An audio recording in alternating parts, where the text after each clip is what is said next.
qui cosa sta nascendo?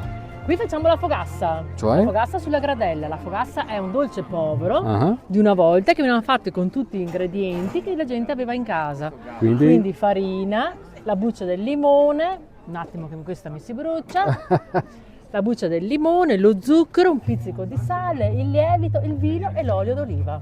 Si impasta tutto insieme, quello che sta facendo qua Daniele in questo momento. Poi si fanno queste focaccine che vengono tagliate a pezzettini e si mangiano. Schiacciate e cotte No, una sono volta? dolci. Sono dolci. Sono dolci, è un dolce che si può inzuppare nel latte, si può mangiare dopo pranzo, dopo cena, da solo. come E si vuole. cuoceva nel caminetto una volta? Una volta si cuoceva sulle braci, lo cuociono ancora, chi ha il camino, chi non ce l'ha si è adattato con delle piastre elettriche. Ci adattiamo. Ci adattiamo perché vengono fuori benissimo. Cosa vuol dire fare queste cose della tradizione per voi? Vuol dire portare avanti quello che è la storia dei nostri nonni e riviverla, e siccome è un dolce sempre buono che piace a tutti, agli anziani, ai giovani e anche ai bambini, quindi la si porta avanti volentieri.